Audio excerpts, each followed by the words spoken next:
시간 하나님 우리에게 주시는 말씀은 요나서 1장 16절의 말씀입니다. 그 사람들이 여호와를 크게 두려워하여 여호와께 제물을 드리고 서원을 하였더라. 아멘. 이것은 살아계신 우리 하나님의 말씀입니다. 이 시간 여호와를 두려워하라 라는 제목으로 말씀 전하겠습니다. 우리는 요나서 1장의 짧은 본문에서 요나를 통해서보다는 배에 함께 있던 선원들을 통해 많은 것들을 배우게 됩니다. 잠든 사람을 깨우고 자신들의 이익을 위한 짐들을 과감히 버리는 결단과 또 끝까지 애써 인간의 힘으로 노력해보고자 노를 저어보고 또 각각 자기들이 믿는 신에게 최선을 다해 또 기도를 하고 결국에는 하나님만이 구원자이심을 기대하며 기도하고 순종하였더니 드디어 바다가 잠잠해졌습니다. 성경은 요나서인데 요나는 등장하자마자 불순종하고 자다가 바다에 던져져 무대 밖으로 퇴출되었습니다. 여기서 하나님의 구원을 보게 되죠. 일반적으로 각각의 신을 믿는 종교인들의 모임에서 자신이 믿고 있는 신이 최고라고 말할 것입니다. 자신의 신이 최고이기를 바랄 것입니다. 신앙의 정도가 어떻게 되는지 확인하는 방법도 있겠습니다만 지금은 의미가 없죠. 왜냐하면 믿음을 가진 사람도 참으로 중요하지만 무엇을 믿느냐가 정말 중요하거든요. 요나서 1장에서는 불순종한 선지자를 통하여 각각의 신을 믿었던 사람들이 참된 신이 누구였는지를 경험하게 되는 이야기입니다. 만약에 하나님 아닌 다른 신에게 기도했는데 폭풍이 잠잠해졌다면 배의 사람들은 그에게 고마워할 것이고 그의 신을 믿게 될 것입니다. 하지만 그 어떤 신도 이 폭풍을 잠잠케 하지 못했죠. 각각의 신에게 기도했지만 응답한 신도 없었고 방법을 알려준 신도 없었고 범인이 누구인지 속삭여준 신도 없었습니다. 폭풍이 어떻게 언제 끝날지 미리 알려준 신도 없었습니다. 구약에서 보면 엘리야가 갈멜산에서 바알 선지자 450명과 제사를 통해 싸움을 했습니다. 불을 내리는 신이 참된 신이라는 싸움이었죠. 이것은 단순한 믿음의 싸움이 아닙니다. 누구의 믿음이 더 훌륭한지 대결하는 것도 아닙니다. 신과 신의 싸움이었죠. 신을 믿고 있는 사람들의 대결처럼 보이지만 실은 신들의 전쟁이었던 것입니다. 바알 선지자 450명이 춤을 추고 노래를 부르고 반응이 없어서 자신들의 몸을 상하게 하면서까지 부르짖었지만 종일 반응이 없었죠. 그러나 하나님은 엘리야에게 불로 응답하셨습니다. 열왕기상 18장 38절에 이에 여호와의 불이 내려서 번제물과 나무와 돌과 흙을 태우고 또 도랑을 물을 핥은지라 모든 백성이 보고 엎드려 말하되 여호와 그는 하나님이시로다 여호와 그는 하나님이시로다 하니 오직 하나님만이 유일한 구원자셨어요. 오직 하나님만이 유일한 방법이었습니다. 오직 하나님만이 천지를 움직이시는 분이셨죠. 폭풍이 가라앉은 후에 살아남은 선원들이 즉시 행한 세 가지 행동이 있었습니다. 첫 번째, 여호와를 크게 두려워했습니다. 배 선원들이 경험한 구원은 엄청난 것이었습니다. 거센 폭풍이 아니라 그 폭풍을 잠잠하게 하신 하나님을 두려워했습니다. 그들에게 참된 신을 향한 참된 배움이 있었죠. 잠언 14장 27절에 여호와를 경외하는 것은 생명의 셈이니 사망의 그물에서 벗어나게 하느니라 하였습니다. 누가복음 17장에 10명의 나병 환자가 예수님께 나와서 부르짖고 그들이 순종함으로 10명 모두 가는 도중에 즉시 고침을 받았습니다. 그런데 이방 사람이었던 사마리아 사람 한 명만이 예수님께 돌아와 감사했죠. 주님께 은혜를 입고도 주님께 감사하는 것을 잃어버리는 일은 얼마나 안타깝고 어리석은 일입니까? 그러나 요나와 함께 있던 사람들은 여호와를 경외했습니다. 두 번째로 여호와께 제물을 드렸습니다.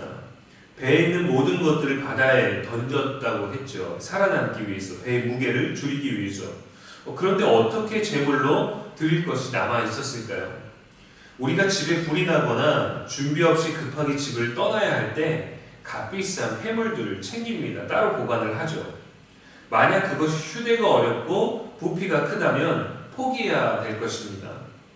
금고를 가져가기보다는 금고에 있는 내용물을 챙기죠. 금과 같이 가치는 높지만 부피가 작은 폐물들은 챙길 수 있습니다. 배에 있는 사람들도 큰 짐들, 무게를 줄일 수 있는 것들은 모두 버렸을 것입니다. 무엇으로 제물을 드렸는지 정확히 알 수는 없지만 아마도 몸에 지닐 수 있는 귀금속들이 아니었을까요? 사실 마지막 남은 그들의 것을 생명의 값으로 대신하는 거죠. 아깝겠습니까? 그렇지 않을 것이죠.